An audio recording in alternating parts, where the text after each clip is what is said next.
어디서 이딴 걸 먹으라고 보내? 냄새나니까 당장 버려. 친정엄마가 새벽 2시에 일어나 손이 빨개지도록 담근 김치를 냄새난다며 쓰레기통에 처박아 버린 시어머니의 말입니다. 매달 150만 원씩 5년 동안 꼬박꼬박 갖다 바쳤는데 아니 글쎄 돌아온 건 시장바닥년이라는 모욕이었어요. 하지만 며느리가 그 돈의 행방을 추적하기 시작한 순간 시어머니의 얼굴이 하얗게 질렸습니다. 친척 32명이 보고 있는 단톡방에 불이 붙은 날 하루 50통씩 전화를 걸어오며 큰 소리치던 시어머니가 처음으로 목소리를 떨며 애원하기 시작했거든요.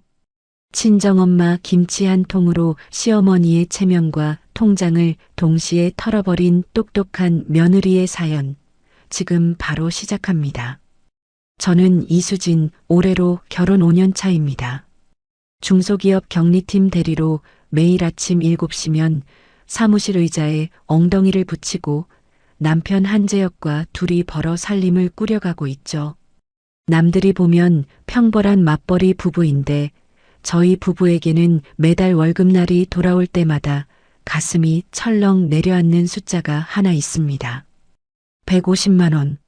시어머니 박옥순 씨에게 매달 빠짐없이 보내는 돈이에요.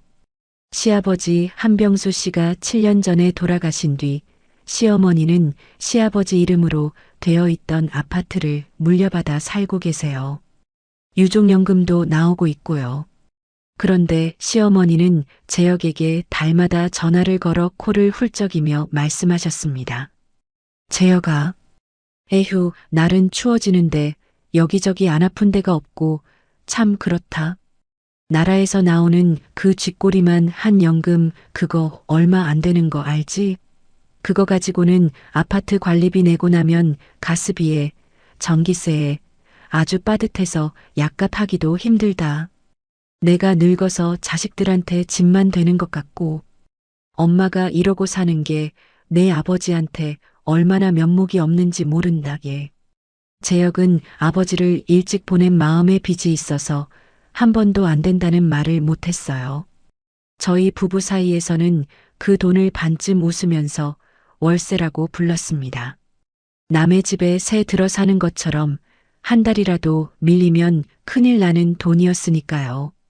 시어머니는 명절마다 시댁 친척들이 둘러앉은 자리에서 재혁의 어깨를 두드리며 말씀하셨죠. 아이고 동서들, 이것 좀 봐봐요.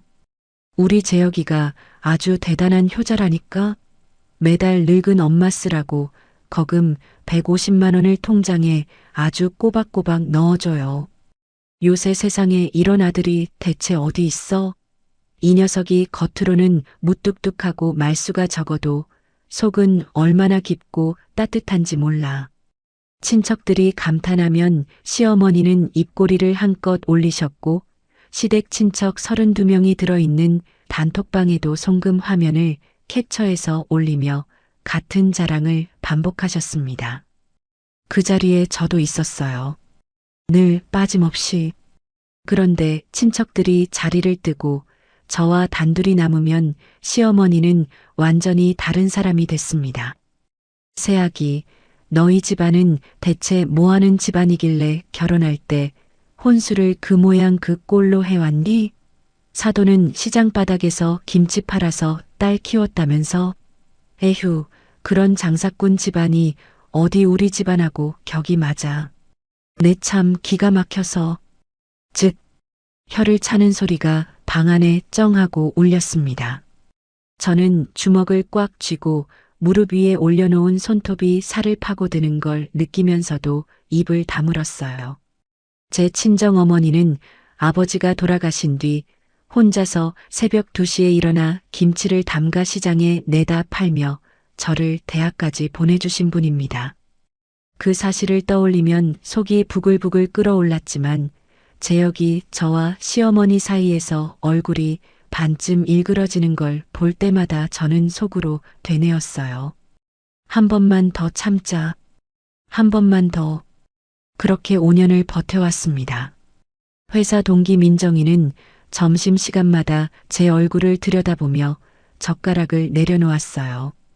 수진아, 너 요즘 무슨 걱정거리 있어? 얼굴이 아주 반쪽이 됐다. 반쪽이. 안색도 너무 안 좋고 기운도 하나도 없어 보여.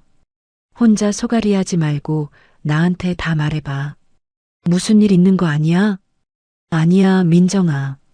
요즘 회사에 갑자기 일이 좀 몰려서 피곤해서 그래.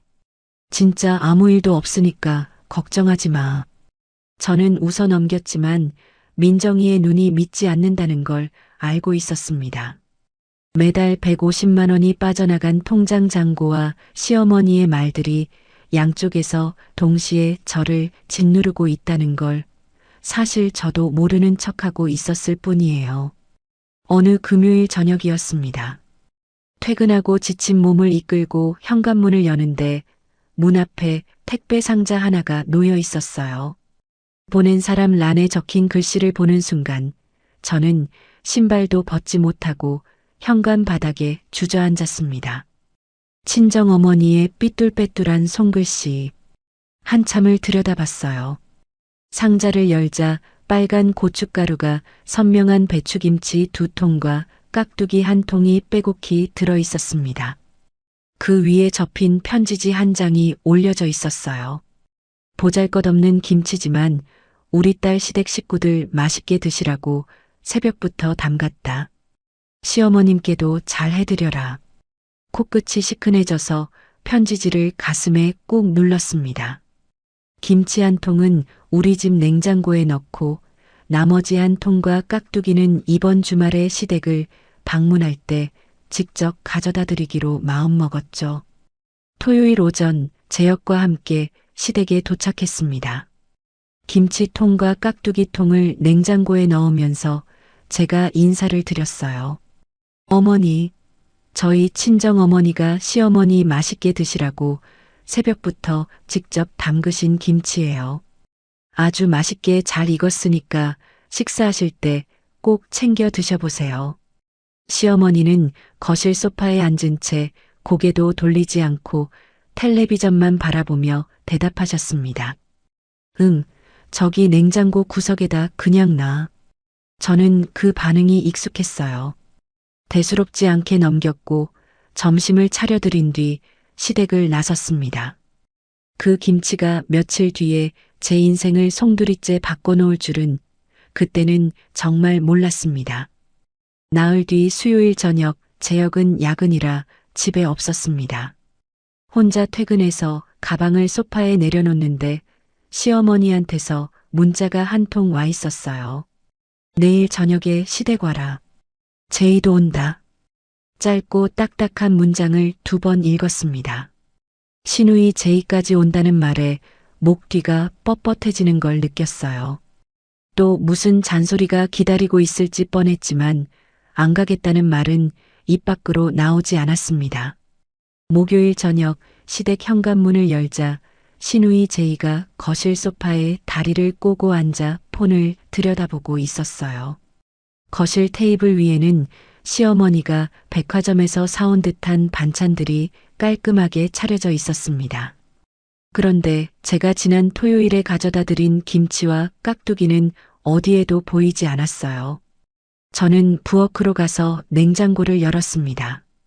위 칸, 아래 칸, 서랍 칸까지 하나하나 훑었는데 며칠 전 제가 직접 넣어둔 김치통도 깍두기 통도 없었어요. 냉장고 문을 잡은 손에 힘이 들어가는 순간 시어머니가 부엌으로 들어오셨습니다. 그거 찾지 마. 내가 버렸어. 시어머니는 싱크대에 한쪽 팔을 기대고 서서 인상을 찌푸리며 말씀하셨어요. 저는 냉장고 문을 닫으며 시어머니를 바라봤습니다. 어머니, 그게 무슨 말씀이세요? 냄새나서 버렸다니까. 냉장고에서 그 냄새가 배면 다른 음식 다 버려야 돼. 시어머니의 목소리에는 미안함 같은 건 한 톨도 없었습니다. 제 친정어머니의 김치는 30년 내공이 담긴 김치예요. 시장에서 사가는 단골들이 줄을 서서 기다리는 김치를 냄새가 난다고요. 저는 아무 말도 하지 못하고 서 있었습니다. 시어머니는 팔짱을 끼며 한술 더 뜨셨어요. 근본 없는 집안 음식은 질색이야. 이딴 걸 먹으라고 보내? 시장바닥 김치를 누구 코에 갖다 대. 그 말이 귀를 때리는 순간 머릿속이 새하얘졌습니다. 입술이 바들바들 떨렸고 손끝의 감각이 사라졌어요. 부엌 형광등이 눈 위에서 지직거리는 것처럼 느껴졌습니다. 거실에서는 시누이 제이가 분명히 그 소리를 다 들었을 텐데 폰 화면에서 눈을 떼지 않았어요. 고개 한번 돌리지 않았습니다. 제이의 그 무관심이 시어머니의 말만큼이나 저를 무너뜨렸어요. 저는 떨리는 손으로 부엌 의자 등받이에 걸어둔 핸드백을 집어들었습니다. 현관 쪽으로 걸음을 옮기는데 시어머니가 뒤에서 목소리를 높이셨어요. 어딜 가? 밥도 안 먹고. 시어머니가 밥 차려놨는데 그냥 가면 어디가 버릇이 있어. 저는 대답하지 않았습니다. 현관에서 구두를 끌어당겨 신고 문을 닫았어요. 문이 닫히는 소리가 복도에 둔탁하게 울렸습니다. 아파트 주차장에 세워둔 차에 올라타자마자 운전대 위에 이마를 묻었어요. 눈물이 쏟아졌습니다. 어머니가 새벽부터 손이 빨개지도록 고춧가루를 버무리는 모습이 떠올랐어요. 그 김치가 검은 쓰레기 봉투 안에 처박혀 있을 모습이 머릿속에서 지워지지 않았습니다. 주차장의 형광등 불빛 아래서 30분을 울었어요. 집에 돌아와서 세수를 하고 소파에 앉았는데 폰이 울렸습니다. 화면에 뜬 이름은 엄마였어요. 저는 눈두덩이 부은 얼굴을 양손으로 꾹 누르고 나서 전화를 받았습니다. 우리 딸 김치 받았지? 시어머님 맛있게 드셨어? 어머니의 목소리는 언제나 그렇듯 걱정과 기대가 반반 섞여 있었어요. 저는 입술을 꽉 깨물었습니다. 사실을 말하면 어머니 가슴에 못을 박는 거라는 걸 알고 있었어요. 내 어머니, 시어머님이 맛있다고 하셨어요. 거짓말이 목구멍을 긁으며 나왔습니다. 그래, 그럼 됐다. 다음에 또 담가 보낼게. 어머니가 안심한 듯 웃는 소리에 저는 전화기를 귀에서 떼고 입을 틀어막았어요. 울음이 새어나올 것 같았습니다. 응, 어머니, 고마워요. 끊을게요. 전화를 끊자마자 소파 쿠션에 얼굴을 파묻고 소리 없이 울었습니다. 밤 11시가 넘어 재혁이 야근을 마치고 들어왔어요. 저는 이불 속에 누워 있었지만 잠은 오지 않았습니다. 재혁이 조심스럽게 이불 속으로 들어오는 기척이 느껴졌고 저는 눈을 감은 채 천장 쪽을 향해 누워 있었어요. 5년간 되뇌어온 문장이 있습니다. 한 번만 더 참자. 그 문장을 지우고 그 자리에 새로운 문장을 또렷하게 새겼어요. 이제 그만두자. 다음 날 아침 재혁이 세수를 하고 식탁에 앉았을 때 저는 밤새 한숨도 못 잔 얼굴로 재혁의 맞은편에 앉았습니다. 재혁이 컵에 물을 따르다가 제 얼굴을 보더니 손을 멈췄어요. 수진아, 눈이 왜 그래? 어디 아파? 저는 물컵을 내려놓는 재혁의 손을 가만히 바라보다가 입을 열었습니다. 어제 시댁에 갔었어. 어머니가 오라고 했다며? 무슨 일 있었어? 저는 처음부터 끝까지 이야기했어요. 냉장고에서 김치가 사라진 것, 시어머니가 냄새난다고 버렸다고 한 것, 근본 없는 집안 음식은 질색이라고 한 것, 시장바닥 김치를 누구 코에 갖다 대냐고 한 것까지. 말을 하는 동안 목소리가 2번 갈라졌지만 끝까지 말했습니다. 재혁의 얼굴이 순식간에 굳었어요. 숟가락을 쥔 손에 핏줄이 붉어지더니 숟가락을 식탁 위에 탁 내려놓았습니다. 평소에 시어머니 이야기만 나오면 슬쩍 화제를 돌리던 재혁이었는데 이번에는 한참 동안 아무 말도 하지 못했어요. 턱을 꽉 다물고 식탁 위 한 점만 노려보고 있었습니다. 재혁이 주머니에서 폰을 꺼내 시어머니에게 전화를 걸었어요. 신호음이 3번 울리고 시어머니가 받으셨습니다. 어머니, 수진이한테 다 들었어요. 수진이 친정어머니가 보내신 김치를 버리신 거 맞아요? 시어머니의 목소리가 전화기 너머로 또렷하게 들렸습니다. 사실을 말한 게 뭐가 잘못이야. 냄새나는 건 냄새나는 거고 근본 없는 건 근본 없는 거지. 재혁이 의자에서 일어서며 목소리를 높였어요. 어머니, 그게 사과할 일이지 어떻게 당연하다는 듯이 말씀하세요. 내 마누라가 침소봉대하는 거다. 내가 뭘 잘못했다고 사과를 해. 내가 왜 며느리한테 사과를 하냐. 전화 너머로 딱 소리가 났습니다. 시어머니가 먼저 끊어버린 거였어요. 재혁이 폰을 식탁 위에 내려놓고 두 손으로 얼굴을 감쌌습니다. 손가락 사이로 거친 숨소리가 새어나왔어요. 저는 재혁이 제 편을 들어준 것이 고마웠습니다. 하지만 동시에 이 문제가 전화 한 통으로 해결될 수 있는 일이 아니라는 걸 알고 있었어요. 그날 점심 회사 근처 카페에서 민정이를 만났습니다. 민정이가 아이스커피 빨대를 입에서 떼며 물었어요. 그래서 시어머니가 사과는 했어? 전화 끊어버렸대. 미친. 민정이가 빨대를 테이블 위에 톡 놓더니 저를 똑바로 쳐다봤습니다. 수진아, 너 결혼하고 시댁에 총 얼마를 보낸 거야? 저는 멈칫했어요. 한 번도 총액을 계산해 본 적이 없었습니다. 민정이가 폰 계산기를 켜서 제 앞에 밀었어요.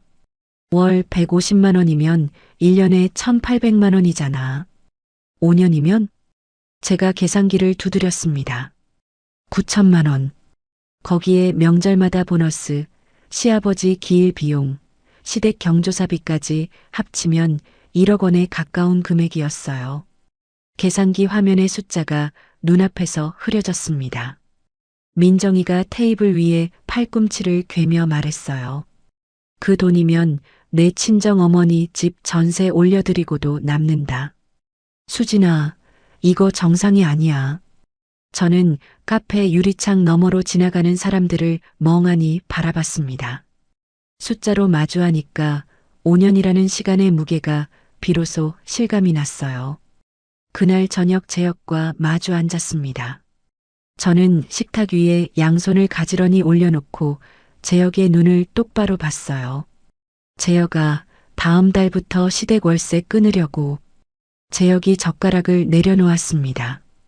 그 돈으로 우리 엄마 건강검진이랑 생활비를 보내고 싶어? 어머니가 사과하시기 전까지는 보내지 말자. 재혁은 한참 동안 아무 말이 없었어요.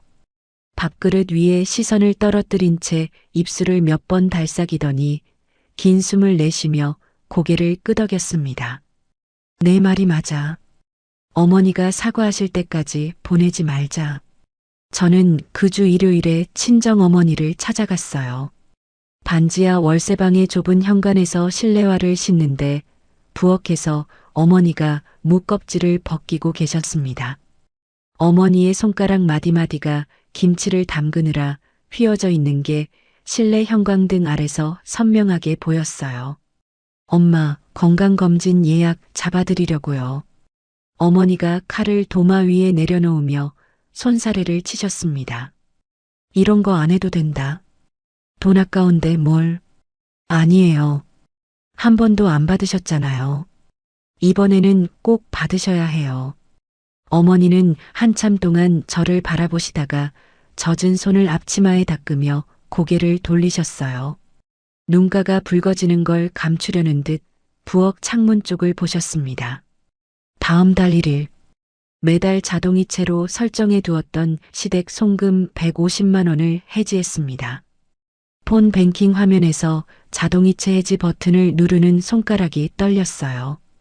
같은 금액을 친정어머니 통장으로 돌리는 이체 확인 버튼을 누르는 순간 심장이 쿵 내려앉았지만 후회는 없었습니다. 이틀 뒤 재혁의 폰이 울렸어요.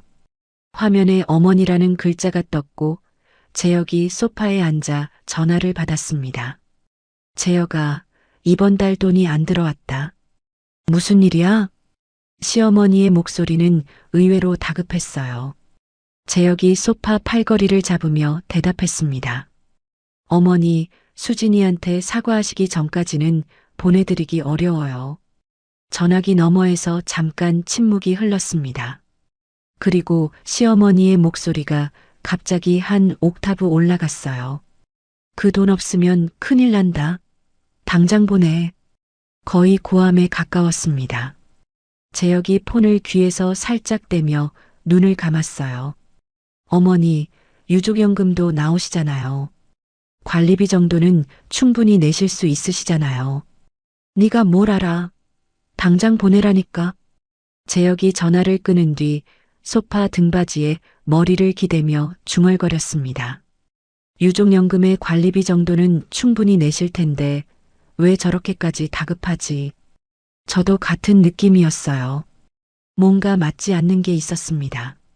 하지만 그 순간에는 그것이 무엇을 뜻하는지까지는 파고들지 못했어요. 그날 밤 11시 제 폰에 문자가 한 통 왔습니다. 보낸 사람은 시어머니였어요. 네가 꼬드긴 거지? 내 아들 돈을 내 멋대로 끊어? 두고 봐라. 저는 그 문자를 읽고 나서 삭제 버튼 대신 스크린샷 버튼을 눌렀습니다. 화면을 캡처한 뒤 폰 갤러리에 저장했어요. 이불 속에서 폰 화면의 불빛이 꺼지고 나서도 저는 한참 동안 어둠 속에서 천장을 올려다보고 있었습니다. 일주일이 지나자 시어머니의 전화 공세가 시작됐습니다. 아침에 출근해서 폰을 확인하면 부재중 전화가 빼곡했어요. 재혁 폰에 20통, 제 폰에 30통. 하루 평균 50통에 가까운 전화가 재혁과 제 폰에 번갈아 찍혔습니다. 받을 때마다 시어머니의 목소리는 점점 거칠어졌어요. 이 불효자식아, 네 애비가 무덤에서 통곡한다. 며느리 주제에 감히 집안을 흔들어. 내년이 뭔데? 니네 둘이 짜고 늙은 어미를 굶겨 죽일 셈이야. 전화를 받을 때마다 귀가 먹먹해졌고 끊고 나면 손바닥에 땀이 흥건했습니다. 회사에서 업무를 보다가도 폰이 울리면 심장이 쿵 내려앉았어요. 벨소리만 들어도 명치가 조이는 증상이 반복됐습니다.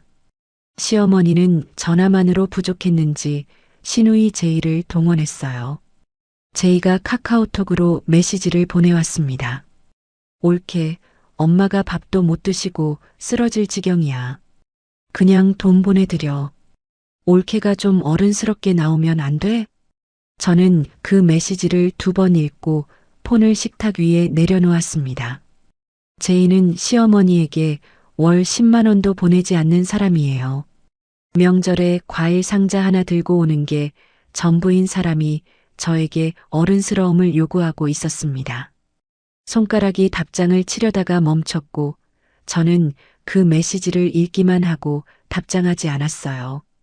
재혁은 시어머니의 전화를 받을 때마다 얼굴이 일그러졌습니다.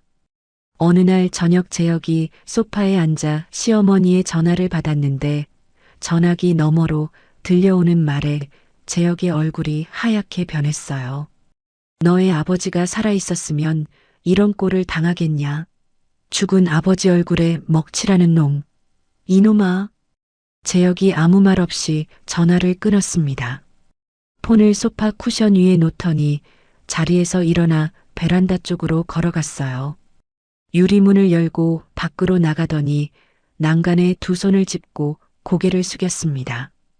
저는 거실에서 재혁의 등을 바라봤어요. 어깨가 미세하게 떨리고 있었습니다. 10분이 지나도 20분이 지나도 재혁은 돌아오지 않았어요.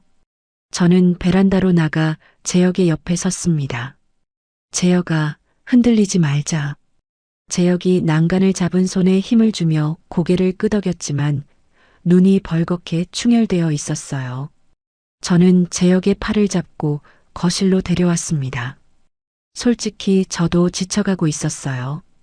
매일 울리는 전화와 문자에 잠을 제대로 못 잤고 회사에서 결제 서류를 검토하다가도 폰이 진동하면 온몸이 움찔했습니다. 격리팀 팀장이 제 실수를 지적한 날도 있었어요.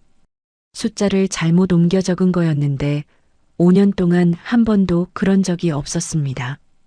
그 즈음 점심시간에 민정이가 국밥집에서 숟가락을 내려놓으며 물었어요.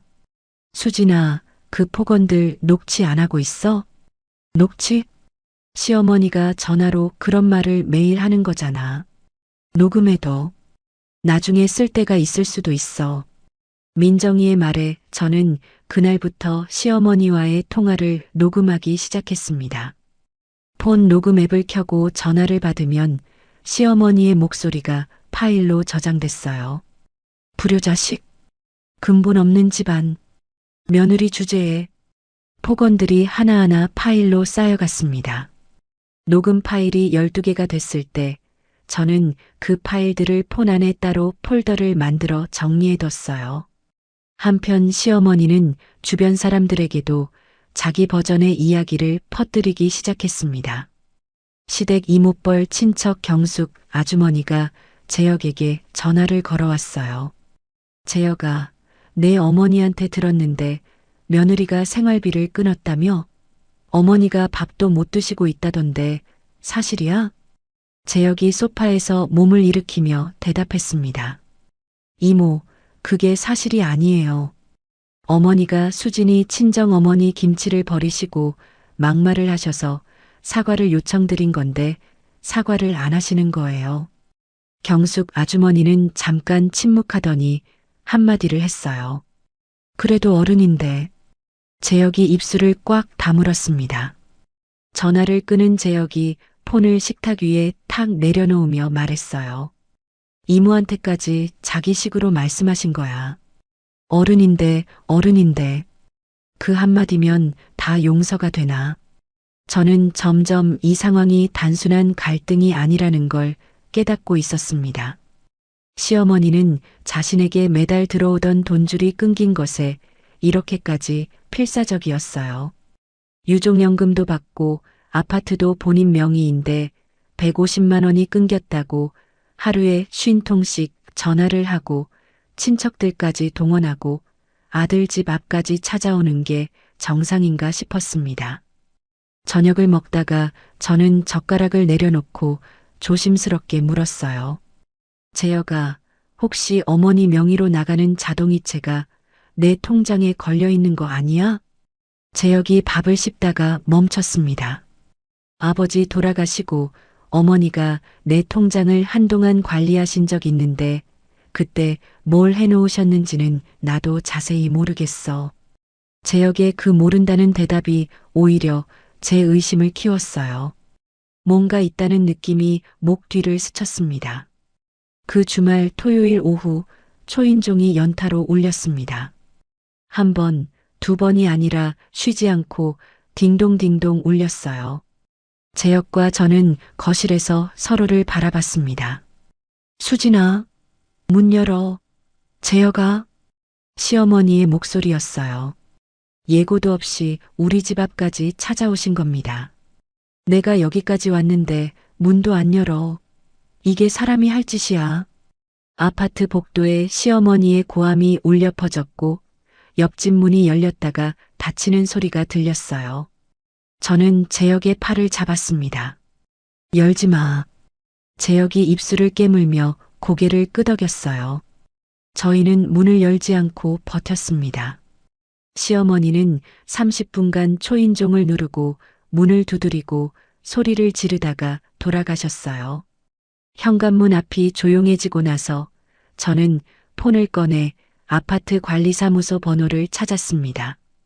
복도에 설치된 방범 카메라에 오늘 장면이 녹화되어 있을 거예요.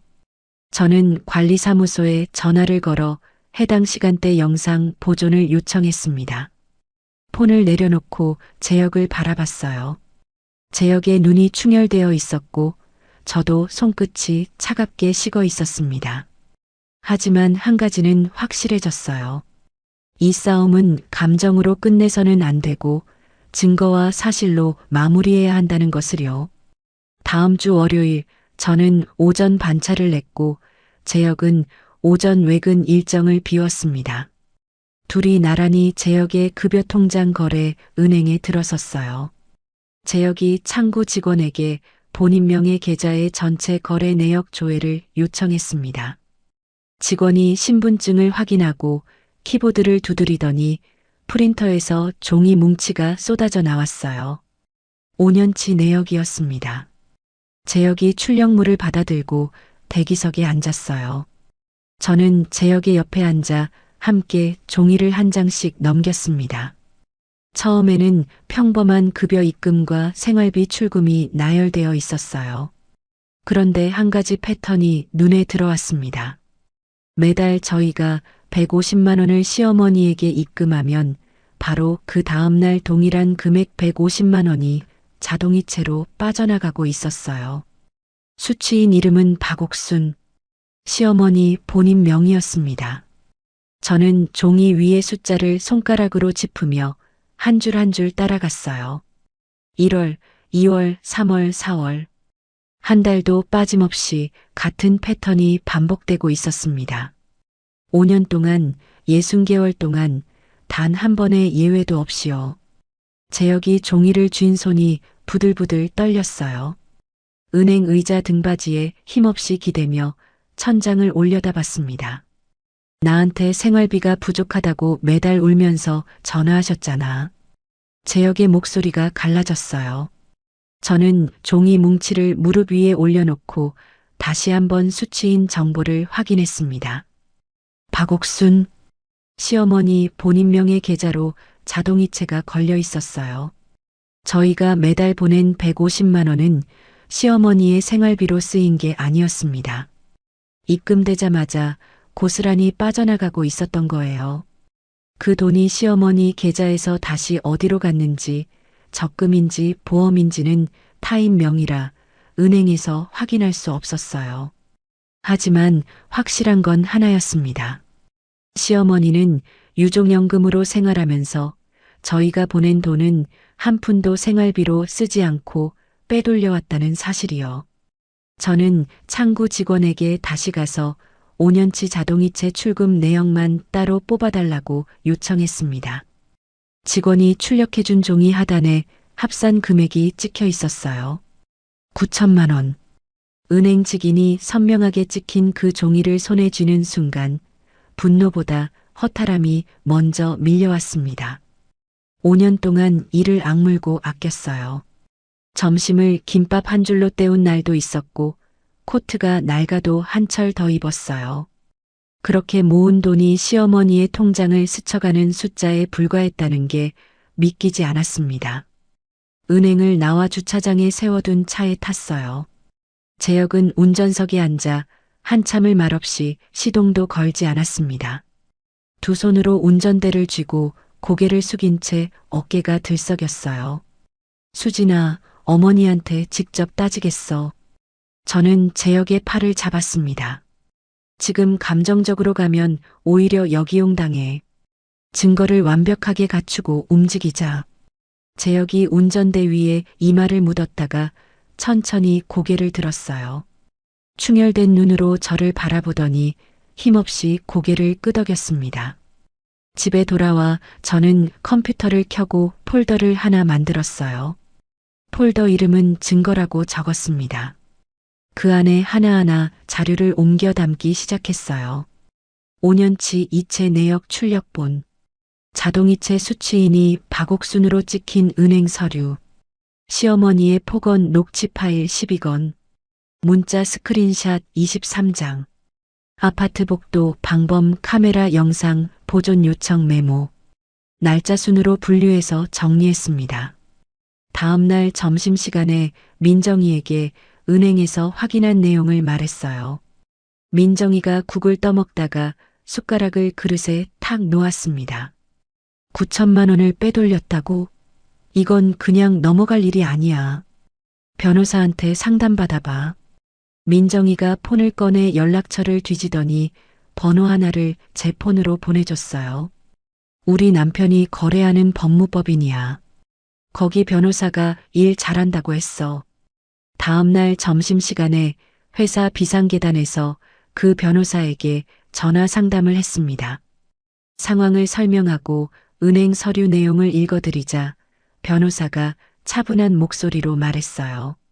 아드님 명의 계좌에서 어머님이 동의 없이 자동이체를 설정해서 빼간 부분은 돌려받을 수 있는 돈입니다. 이체 내역만으로도 소송이 가능해요. 저는 비상계단 난간을 잡고 선체로 한 가지를 더 물었습니다. 혹시 녹취 파일을 가족 단톡방에 공유하면 문제가 되나요? 가족 내부 공유라면 크게 문제될 건 없습니다. 전화를 끊고 비상계단에 잠깐 주저앉았어요. 계단에 찬 콘크리트가 허벅지에 느껴졌지만 일어설 힘이 바로 나지 않았습니다.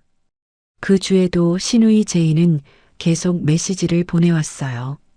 옳게 엄마가 쓰러질 것 같대. 병원에 실려갈 지경이라는데 정말 이럴 거야? 저는 확인했습니다라고만 답했습니다. 그 이상의 감정을 제이에게 쓸 생각이 없었어요. 금요일 밤 제역과 거실 소파에 나란히 앉아 텔레비전을 보고 있었습니다. 제역이 리모컨을 내려놓더니 제 쪽으로 몸을 돌렸어요. 수진아, 미안하다. 저는 제역을 바라봤습니다. 어머니가 이런 분인 줄 몰랐다고 하면 거짓말이야. 모른 척한 내가 제일 잘못했어. 제역의 목소리가 낮게 깔렸고 눈가가 붉어져 있었어요. 저는 아무 말하지 않고 제역의 손을 잡았습니다. 이제 칼을 갈 준비는 끝났다는 걸 느꼈어요. 남은 건 어디에 어떻게 꺼내느냐의 문제였습니다. 그 주말 저는 노트북을 켜고 식탁 앞에 앉았습니다. 시어머니 박옥순이라는 사람이 세상에서 가장 아끼는 것이 뭔지 저는 5년을 곁에서 지켜보며 정확히 알고 있었어요. 돈이 아니었습니다. 체면이었어요. 그리고 시어머니가 그 체면을 과시하는 무대가 바로 시댁 친척 단톡방이었죠. 저는 재혁에게 말했습니다. 재혁아, 친척 단톡방의 사실을 공개하고 싶어? 재혁이 소파에서 몸을 일으키며 저를 바라봤어요. 입술을 몇 번 달싹이더니 고개를 숙였습니다. 수진아, 그걸 올리면 돌이킬 수가 없어. 나도 알아. 하지만 5년 동안 돌이킬 수 없는 말을 들은 건 나야. 재혁이 한참 동안 바닥을 내려다봤어요. 은행에서 확인한 자동이체 내역, 김치를 쓰레기통에 버린 일, 근본 없는 집안이라는 폭언. 그 장면들이 재혁의 머릿속에서도 지나가고 있는 게 얼굴에 보였습니다. 재혁이 천천히 고개를 들었어요. 네가 하고 싶은 대로 해. 나도 동의한다. 재혁이 자리에서 일어나 제 옆에 와 앉으며 말했습니다. 내가 올릴까? 저는 고개를 저었어요. 아니, 5년간 당한 사람이 직접 해야 돼. 일요일 오후 저는 노트북 앞에 앉아 단톡방에 올릴 글을 쓰기 시작했습니다. 감정적인 하소연을 쓰고 싶지 않았어요. 날짜, 금액, 사실. 이 세 가지만으로 글을 구성하기로 했습니다. 첫 문장을 쓰고 지우고 다시 쓰고 지웠어요. 1시간이 지나고 2시간이 지났습니다. 3시간에 걸쳐 문장 하나하나를 다듬었어요. 글의 첫머리는 이렇게 시작했습니다. 안녕하세요. 며느리 수진입니다. 어머님께서 그동안 이 단톡방에 올려주셨던 효도 이야기의 이면을 말씀드리고자 합니다. 그 아래에 5년간 매달 150만 원씩 총 9천만 원을 송금한 이체 내역 캡처를 첨부했어요. 그 돈이 입금 직후 시어머니 명의로 자동이체 출금된 은행 서류 사진도 붙였습니다. 친정어머니 김치를 버리며 근본 없는 집안이라고 한 폭언 녹음 파일도 첨부했어요. 마지막 문단을 쓸 때 손가락이 키보드 위에서 멈췄습니다. 잠깐 눈을 감았다가 다시 떴어요. 저희 친정어머니는 남편 없이 김치 장사로 딸 하나를 대학까지 보내신 분입니다. 그 어머니가 새벽부터 담가 보낸 김치가 쓰레기통에 들어간 날, 저는 참는 것을 그만두기로 했습니다. 마침표를 찍는 순간 손이 떨렸지만 오히려 마음이 고요해졌어요. 파도가 한번 크게 밀려왔다가 빠진 뒤의 바닷가 같았습니다. 전송 버튼을 누르기 직전 재혁이 제 옆에 와 앉았어요. 저는 재혁의 눈을 봤습니다. 보낸다. 재혁이 고개를 끄덕였어요. 저는 일요일 저녁 8시 시댁 친척 32명이 참여한 단톡방에 그 글과 파일들을 올렸습니다. 전송 완료. 폰 화면 아래에 뜬 그 두 글자를 바라보며 숨을 크게 내쉬었어요. 1분도 안 돼서 읽음 표시 숫자가 올라가기 시작했습니다. 2, 5, 8, 12. 숫자가 올라갈 때마다 심장이 한 박자씩 빨라졌어요. 3분 뒤 평소에 시어머니에게 형수님 복 많으시다고 말하던 시댁 작은 어머니가 짧은 메시지를 올렸습니다. 이게 사실이냐? 그 한 줄이 올라오자 단톡방이 터지기 시작했어요. 메시지가 쏟아졌습니다. 옥순 씨가 그 돈을 생활비로 쓴 줄 알았지. 녹음 들어봤는데 이건 사람이 할 소리가 아니다. 며느리한테 저런 짓을 하면서 우리 앞에서는 효자 아들 자랑이었어? 메시지 알림이 쉴 새 없이 울렸어요. 시어머니가 수십 년간 쌓아온 대가족 안에서의 자리가 눈앞에서 무너져 내리고 있었습니다. 시어머니가 단톡방에 글을 올렸어요. 다 거짓말이다. 며느리가 조작한 거다. 저는 폰 화면을 잡은 손에 힘을 줬습니다. 은행 직인이 찍힌 이체 내역서를 조작이라고요. 그 해명은 상황을 더 나쁘게 만들었어요. 경숙 아주머니가 메시지를 올렸습니다. 옥순아, 은행 서류를 어떻게 조작하냐? 네가 해명해야 할 건 우리한테가 아니라 며느리한테다. 그 메시지 이후로 시어머니는 단톡방에 아무 글도 올리지 못했어요. 읽음 숫자만 32에서 움직이지 않았습니다. 저는 폰을 무릎 위에 내려놓고 소파 등받이에 머리를 기댔어요. 천장의 흰 조명이 눈에 들어왔습니다. 재혁이 제 옆에 앉아 같은 천장을 올려다보고 있었어요. 잠시 뒤 신우이 제이에게서 개인 메시지가 왔습니다. 옳게 나는 정말 몰랐어. 엄마가 그런 줄 몰랐어. 저는 그 메시지를 읽었습니다. 김치가 버려지던 그 부엌에서 폰만 들여다보던 제이의 뒷모습이 떠올랐어요. 저는 답장을 하지 않았습니다. 그날 밤 10시 재혁의 폰이 울렸습니다. 화면에 어머니라는 글자가 떠 있었어요. 재혁이 소파에서 폰을 집어들고 잠깐 망설이다가 전화를 받았습니다. 전화기 너머로 들려온 것은 고함이 아니었어요. 울음이었습니다. 재혁아, 엄마 이제 친척들 앞에 얼굴을 못 들겠다. 어떡하냐? 시어머니의 목소리가 갈라지고 콧물 섞인 숨소리가 들렸어요. 재혁은 폰을 귀에 대고 한참 동안 아무 말 없이 시어머니의 울음소리를 듣고 있었습니다. 턱이 단단하게 굳어 있었어요. 어머니, 5년 동안 하신 일의 결과입니다. 재혁이 그 한마디를 하고 전화를 끊었어요. 폰을 소파 쿠션 위에 놓더니 두 손으로 무릎을 꽉 잡았습니다. 손등에 핏줄이 붉어졌어요. 다음 날부터 시어머니는 전략을 바꿨습니다. 재혁이 아니라 제 폰으로 직접 전화를 걸어오기 시작했어요. 며칠 전까지 두고 바라고 협박하던 사람이 목소리를 한껏 낮추고 있었습니다. 수진아, 내가 잘못했다. 글 좀 내려다오. 응? 저는 폰을 귀에 대고 거실 창문 너머 아파트 단지의 가로등을 바라봤어요. 어머니, 5년 동안 제가 참을 때는 한 번도 잘못했다는 말씀을 안 하셨잖아요. 시어머니가 말을 잇지 못하고 전화 너머에서 훌쩍이는 소리만 났습니다. 저는 전화를 끊었어요. 신우이 제이는 단톡방 폭로 이후 완전히 태도가 달라졌습니다. 재혁에게 카카오톡 메시지를 보내왔어요. 오빠, 나는 엄마 일에 관여 안 할 거니까 나한테 연락하지 마. 재혁이 폰 화면을 제게 보여줬어요. 저는 그 메시지를 읽으며 입꼬리가 씁쓸하게 내려갔습니다. 시어머니 편을 드는 게 자기 이미지에 해가 된다는 걸 계산한 거였어요. 끝까지 자기 목만 챙기는 사람이었습니다. 결국 시어머니 곁에는 아무도 남지 않았어요. 저는 민정이가 소개해준 변호사와 정식 상담을 잡았습니다. 퇴근 후 법무법인 사무실을 찾아가 은행 서류와 녹취 파일, 문자 스크린샷을 테이블 위에 펼쳤어요.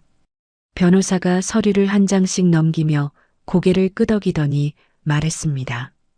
충분합니다.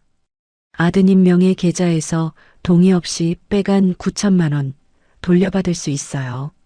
내용 증명부터 보내시죠. 제역과 함께 내용 증명 내용을 확인하고 서명했습니다. 변호사가 발송을 맡았어요. 내용 증명이 시어머니에게 도착한 날, 시어머니가 우리 집을 찾아오셨습니다. 초인종이 울렸고 인터폰 화면에 시어머니의 얼굴이 비쳤어요. 지난번처럼 소리를 지르는 게 아니었습니다. 현관 앞에 서서 고개를 숙이고 계셨어요. 수진아, 제발 법적으로는 하지 말아다오. 시어머니의 목소리가 인터폰 스피커를 통해 거실에 울렸습니다. 저는 인터폰 앞에 서서 버튼을 누르며 대답했어요. 어머니, 변호사를 통해 연락 주세요. 재혁이 제 옆에 서서 인터폰에 입을 대고 말했습니다.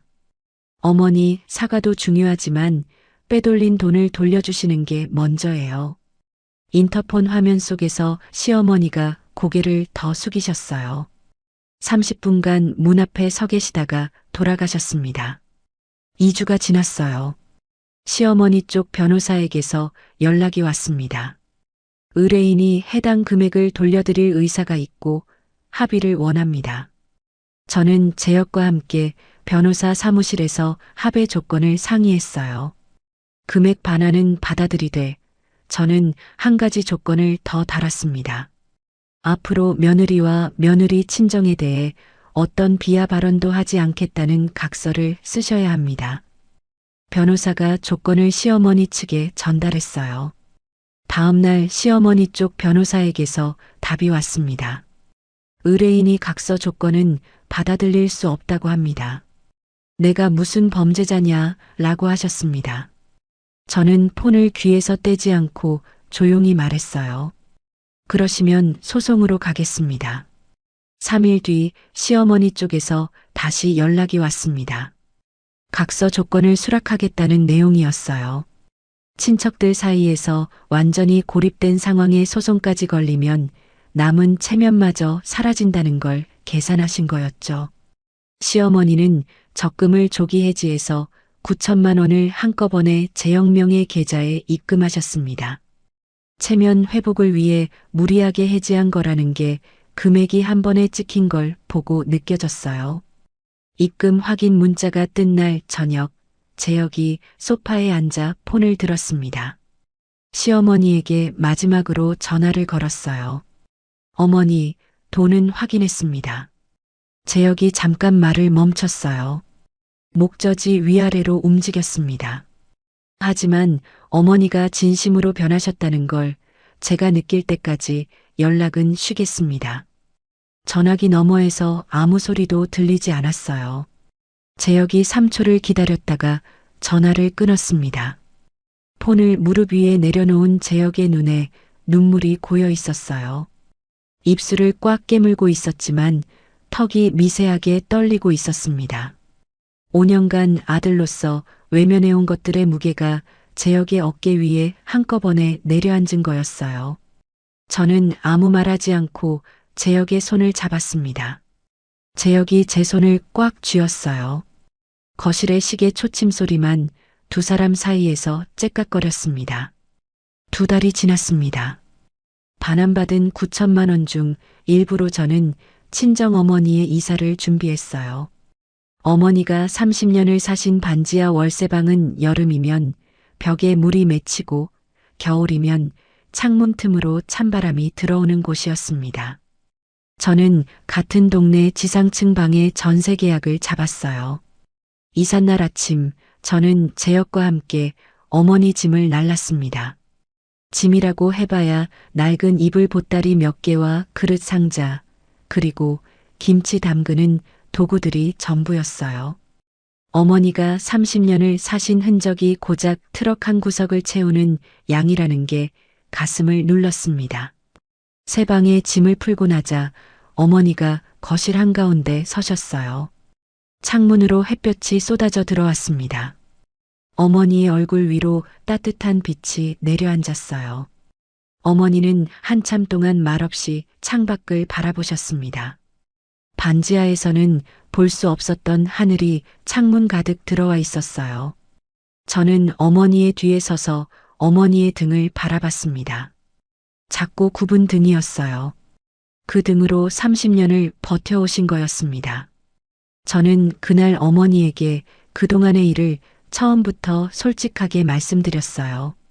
시어머니가 김치를 쓰레기통에 버린 일, 근본 없는 집안이라고 한 말, 월세를 끄는 일, 단톡방에 글을 올린 일, 빼돌린 돈을 돌려받은 일까지.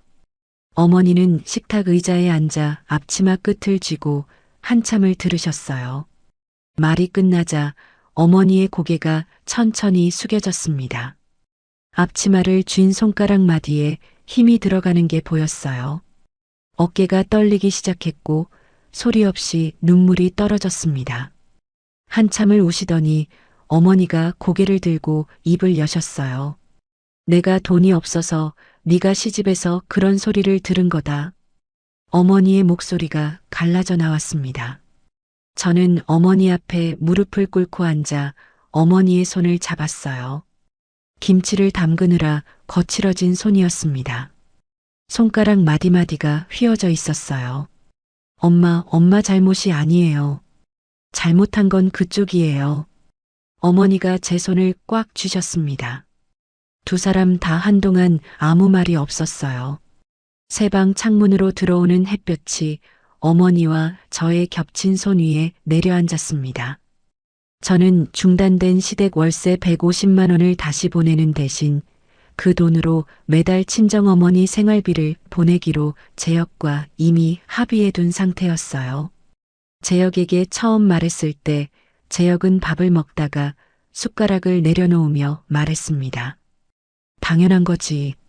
진작 그랬어야 했어. 단 한마디의 불만도 없었어요. 시어머니에게서는 연락 두절을 선언한 뒤로 전화가 오지 않았습니다. 시누이 제의를 통해 시어머니가 혼자 지내고 있다는 소식이 간간히 들려왔지만 저는 그 소식에 마음이 흔들리지 않았어요. 회사에서 민정이가 점심을 먹다가 제 얼굴을 들여다보며 말했어요. 수진아, 너 요즘 완전 다른 사람 같다. 그래. 응. 얼굴에 살도 붓고 눈에 힘이 있어. 저도 느끼고 있었습니다. 매일 아침 출근길 발걸음이 달라졌어요. 통장에서 매달 빠져나가던 150만 원의 무게가 사라진 것보다 제 마음 안에서 참아야 한다는 족쇄가 풀린 게 더 크게 느껴졌습니다. 6월의 어느 저녁 친정 어머니에게 전화를 걸었어요. 엄마, 나랑 여행 가자. 비행기 타본 적 없으시잖아. 어머니가 전화기 너머에서 손사래를 치시는 게 목소리로 느껴졌습니다. 이 나이에 무슨 비행기냐? 됐어. 이미 예약했어. 제주도야. 어머니가 잠깐 말을 멈추셨어요. 뭐? 정말이야? 응. 항공권 2장 끊었어. 어머니가 아무 말 없이 전화기를 들고 계셨어요. 수화기 너머로 코를 훌쩍이는 소리가 가늘게 들렸습니다. 출발 전날 밤 친정에 들렀더니 어머니가 부엌에서 밀폐 용기에 김치를 담고 계셨어요. 빨간 양념이 묻은 손으로 뚜껑을 꾹 눌러 닫고 캐리어 안에 넣으셨습니다. 엄마, 여행 가면서 그건 왜 담가? 어머니가 캐리어 지퍼를 올리며 말씀하셨어요. 숙소에서 밥 해 먹을 때 김치가 있어야지. 저는 웃었습니다. 웃다가 눈시울이 뜨거워져서 고개를 돌렸어요. 제주공항에 도착해 렌터카를 빌렸습니다. 어머니를 조수석에 태우고 바다가 보이는 해안도로를 달렸어요. 어머니가 창문을 내리셨습니다. 바닷바람이 어머니의 흰 머리카락을 날렸어요. 어머니가 창밖을 바라보며 말씀하셨습니다. 살면서 이렇게 좋은 날이 또 있을까? 저는 운전대를 잡은 채 선글라스 위로 손등을 가져갔어요. 눈물이 선글라스 안쪽을 타고 흘렀습니다. 숙소에 짐을 풀었어요. 어머니가 캐리어에서 김치 용기를 꺼내 뚜껑을 열었습니다. 익숙한 냄새가 방 안에 퍼졌어요. 저는 전기밥솥에 밥을 하고 흰 쌀밥을 그릇에 담았습니다. 어머니가 김치를 젓가락으로 집어 밥 위에 올려주셨어요. 한 입 먹었습니다. 30년간 변하지 않은 맛이었어요. 엄마 김치가 세상에서 제일 비싼 김치야. 어머니가 젓가락을 내려놓으며 웃으셨어요. 무슨 비싼 김치냐? 배추하고 고춧가루밖에 안 들었는데. 어머니가 웃고 계셨지만 눈가가 젖어 있었습니다. 저도 밥을 먹으며 웃고 있었지만 볼 위로 눈물이 흘렀어요. 그날 밤 숙소 베란다에 나와 앉았습니다. 파도 소리가 어둠 속에서 밀려왔다가 빠져나갔어요. 바람이 불어와 제 머리카락을 흔들었습니다. 근본은 집안이 만드는 게 아니에요. 비싼 반찬이 잔뜩 올라간 식탁이 근본이 아니에요. 새벽 2시에 일어나 딸을 위해 손이 빨개지도록 김치를 담그는 마음, 그게 진짜 근본이에요. 저는 5년이 걸렸지만 그 근본을 지켜냈습니다. 파도 소리가 다시 밀려왔어요. 저는 베란다 의자에 등을 기대고 제주의 밤하늘을 올려다봤습니다. 여러분, 오늘 이야기는 어떻게 들으셨나요? 5년 동안 매달 150만 원을 바치면서도 근본 없는 집안이라는 모욕을 참아온 수진 씨, 정말 고생 많으셨습니다. 친정엄마가 새벽부터 정성껏 담근 김치를 쓰레기통에 버리고도 당당하던 시어머니 박옥순 씨는 어떻게 됐을까요? 9천만 원을 몰래 빼돌린 사실이 친척 32명 앞에 낱낱이 공개되면서 수십 년간 쌓아온 체면은 한순간에 무너졌고 딸 제이마저 등을 돌리면서 결국 혼자 남게 됐습니다. 돈도 체면도 가족도 모두 잃은 거죠. 스스로 뿌린 씨앗을 스스로 거둔 셈이니까요.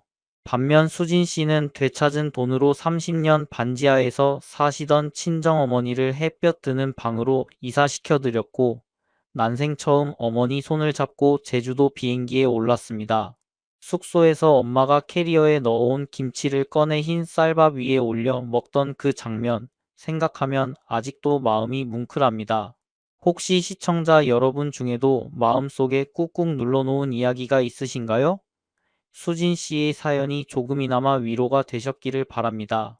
오늘 이야기가 속 시원하셨다면 구독과 좋아요, 알림 설정 부탁드리고요. 수진 씨에게 응원 한마디 남겨주시면 정말 큰 힘이 될 것 같습니다. 그럼 다음 사연에서 또 뵙겠습니다. 오늘 사연과 함께 시원한 하루 되세요.